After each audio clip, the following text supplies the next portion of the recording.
Today we're going to break down TCU's rise through realignment. TCU was founded in 1873, first known as Ad Rand Male and Female College. It was originally located in Thorpe Spring, Texas, but then relocated to Waco. After a fire destroyed their Waco campus, they relocated to Fort Worth in 1910, which is where they have resided ever since. December 7th, 1896 marked the birth of what is now TCU football, with Ad Rand Christian University defeating Toby's Business College 8-6. Since that game, TCU has boasted a 654 and 549 record with 57 ties and 17 bowl victories with 2 national championships. The first conference that TCU was a part of was the Texas Intercollegiate Athletic Association. They were members from 1914 to 1920. They won 1 conference title, which was in their last year, 1920. TCU's next conference would be one that they stay in for a long while, the Southwest Conference, or SWC for short. They would win 9 conference championships and 2 claimed titles during their stay. The SWC existed from 1914 till 1996. It was composed primarily of schools from Texas, but also at times included schools from Oklahoma and Arkansas.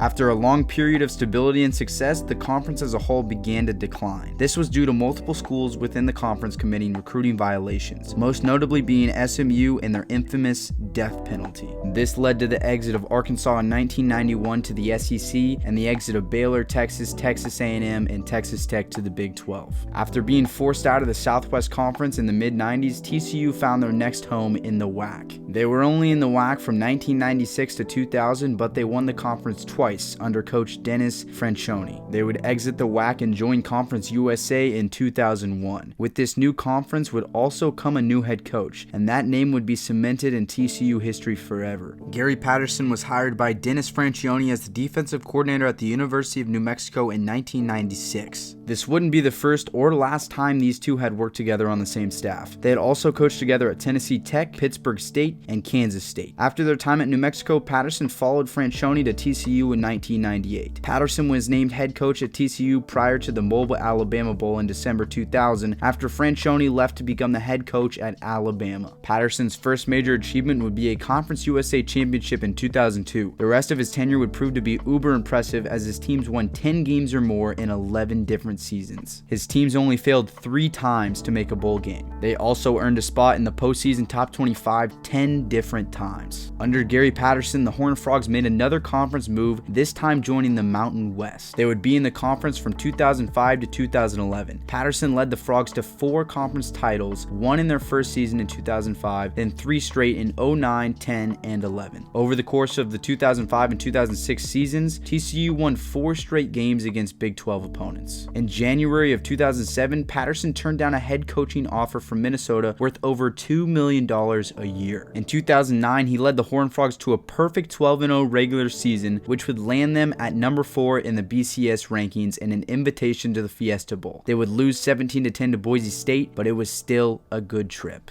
Following that season, Patterson was named the 2009 AP Coach of the Year. The following year would be Patterson's most magical year yet, leading the Horned Frogs to another undefeated season in a Rose Bowl victory over Wisconsin. All of Gary Patterson's success would lead to a bid into the Big 12 for the Frogs. They would officially join the conference in the year 2012. Patterson would struggle in his first 2 seasons in his new home, but his third was filled with success. In 2014, TCU would go 11-1 and capture their first Big 12 title. They finished in the top 5 of the polls with impressive wins over number 4 Oklahoma, Minnesota, number 7 K-State, and scoring 82 points on their way to rout Texas Tech. They would get snubbed from a playoff bid, but overall a successful season nonetheless. Patterson found major success in 2 more seasons at TCU. In 2015 when they went 11-2 and in 2017 when they would finish 11-3. Patterson's final season was in 2021 where he went 3-5 and resigned on October 31st. After losing their long-tenured head coach, TCU turned to Sonny Dykes. Dykes coached at rival SMU prior to being hired. In what seemed like an impossible turnaround, in his very first season, he would lead TCU to an undefeated regular season and a spot in the college football playoff. During this run, TCU beat 5 opponents ranked inside the top 25, beat Michigan in the Fiesta Bowl, and appeared in the national championship. Overall, TCU has set themselves up to be an elite program in college football moving forward. They used realignment to their advantage and jumped on the trend early. TCU is a prime example that teams who have to deal with realignment can still come out on top in the end.